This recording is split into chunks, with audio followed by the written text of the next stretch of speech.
క్రీస్తునందున్న ప్రియులకు ప్రేమతో వందనాలు తెలియజేయుచున్నాను. ఈరోజు దేవుడు మనకు చేస్తున్న వాగ్దానం ఏమిటనగా 94వ కీర్తన 19వ చరణం. నా అంతరంగమందు విచారములు హెచ్చగా నీ గొప్ప ఆదరణ నా ప్రాణమునకు నెమ్మది కలుగజేయుచున్నది. ఆమేన్. నా ప్రియమైన సహోదరి సహోదరులారా, మనం ఆరాధించే దేవుడు ఆదరించువాడు, ప్రేమించువాడు, కనికరము చూపి దయ చూపి మనల్ని దీవించగల దేవుడు. దేవునికి మహిమ కలుగునుగాక.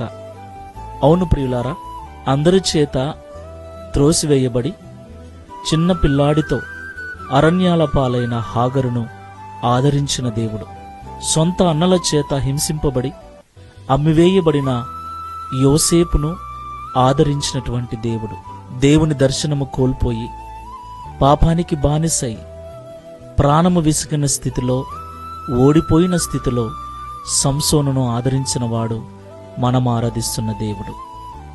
కుటుంబానికి దూరమై, రాజ్యానికి దూరమై, భార్యకు దూరమై, సొంత మామ చేత తరమబడుచు అరణ్యాల పాలైన దావీదును ఆదరించిన వాడు మనం ఆరాధిస్తున్న దేవుడు.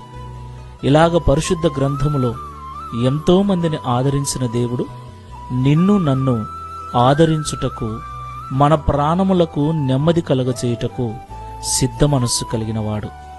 దేవునికి మహిమ కలుగునుగాక. నా ప్రియులారా, ఇంతవరకు మనము చెప్పుకున్న భక్తులందరూ వారి వారి బలహీన పరిస్థితులలో, వారి వారి శ్రమల కాలములో, వారి కొరతల కాలములో, వారి ఒంటరి వేళలో దేవుని వైపు చూశారు, దేవుని యొద్ద మొరపెట్టారు. కనుక